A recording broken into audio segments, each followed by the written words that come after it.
જો યુદ્ધનું મેદાન છે ને એ સતત બદલાતું રહે છે અને અત્યારે એક બહુ મોટી ક્રાંતિ આવી રહી છે અને એનું નેતૃત્વ કરી રહ્યું છે ચીન. એમની જે આ એટલસ ડ્રોન સિસ્ટમ છે ને એ કોઈ સાદું હથિયાર બિલકુલ નથી. આ તો એક આખું ઝુંડ છે, એક એવું ઝુંડ જે વિચારી શકે છે, જાતે શીખી શકે છે અને એકસાથે હુમલો પણ કરી શકે છે. સાચું કહું તો આ ટેકનોલોજીમાં એટલી તાકાત છે કે ભવિષ્યમાં યુદ્ધ કેવી રીતે લડાશે એની આખી વ્યાખ્યા જ બદલી નાખશે. તો ચાલો આજના વિશ્લેષણમાં આપણે આ જ બધું સમજવાની કોશિશ કરીશું. આપણે શરૂઆત કરીશું ચીનની નવી ડ્રોન આર્મીથી. પછી આટલાસ સિસ્ટમ બરાબર કામ કેવી રીતે કરે છે એ જોઈશું. એની પાછળની સ્વોર્મ ઇન્ટેલિજન્સ શું છે એ સમજીશું અને છેલ્લે આનાથી આખી દુનિયાની સુરક્ષા પર શું અસર પડી શકે છે એના પર પણ વાત કરીશું. તો ચાલો શરૂ કરીએ પહેલા મુદ્દાથી. ચીનની એક સરકારી કંપની છે CETC. એણે આ એટલાસ સિસ્ટમ બનાવી છે. અને સ્પષ્ટ કહી દઉં, આ ખાલી થોડા ડ્રોનનો સમૂહ નથી. ના, આ એક આખી લડાઈની ઇકોસિસ્ટમ છે. મતલબ કે લોન્ચરથી લઈને કમાન્ડ સેન્ટર અને ડ્રોન પોતે બધું જ એકબીજા સાથે જોડાયેલું છે અને એક ટીમની જેમ કામ કરે છે. સારો સવાલ છે, બરાબર ને? એનો જવાબ એના હાર્ડવેર અને સોફ્ટવેર બંનેમાં છુપાયેલો છે. અને આ બંનેનું જે કોમ્બિનેશન છે ને એ જ એને આટલું ખતરનાક અને પહેલાં ક્યારે ન જોયો હોય એવું બનાવે છે. તો ચાલો આ સિસ્ટમને જરા નજીકથી જોઈએ. એના મુખ્ય ભાગો કયા છે અને યુદ્ધના મેદાનમાં એ બધા ભેગા મળીને કેવી રીતે કામ કરે છે એને થોડું સમજીએ. જરા વિચાર તો કરો. ખાલી એક ટ્રક અને ગણતરીની મિનિટોમાં આકાશમાં એક બે નહીં, પૂરા 48 ડ્રોનનું એક ઝુંડ તૈયાર થઈ જાય છે. હવે વિચારો, આટલી બધી સ્પીડ અને આટલી મોટી સંખ્યામાં એકસાથે હુમલો થાય તો કોઈ પણ દેશની પરંપરાગત ડિફેન્સ સિસ્ટમ માટે આ કેટલો મોટો પડકાર બની જાય, ખરું ને?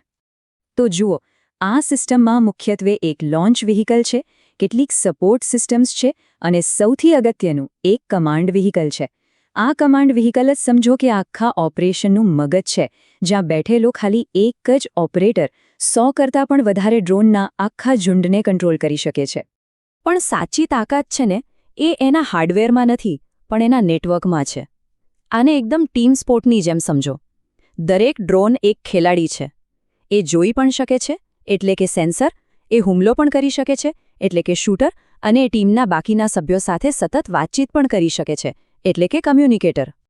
અને હવે આપણે વાત કરીએ એટલસ સિસ્ટમના હૃદયની. એ છે AI પાવર્ડ સ્વોર્મ ઇન્ટેલિજન્સ. આ એ જ ટેકનોલોજી છે જે ડ્રોનના આ ઝુંડને ખાલી એક જૂથ નથી રહેવા દેતી, પણ એને એક જીવંત, વિચારતું મગજ બનાવી દે છે. જો સાવ સહેલા શબ્દોમાં સમજાવું તો અહીંયા કોઈ એક બોસ કે લીડર નથી. દરેક ડ્રોન પોતાનું મગજ વાપરે છે, પણ એ હંમેશા આખા ગ્રુપના ફાયદા માટે જ નિર્ણય લે છે. જાણે કે આખું ઝુંડ પોતે જ એક કમાન્ડર હોય. ખબર છે, આ આઈડિયા ક્યાંથી આવ્યો? પ્રકૃતિમાંથી.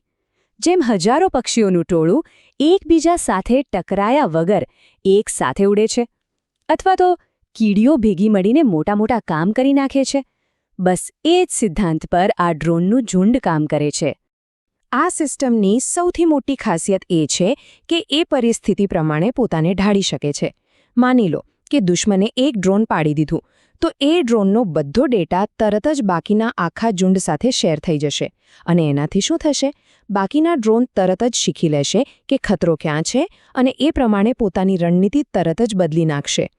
આનો સીધો મતલબ એ છે કે યુદ્ધના મેદાનમાં આ એક રીતસરનો ગેમ ચેન્જર છે.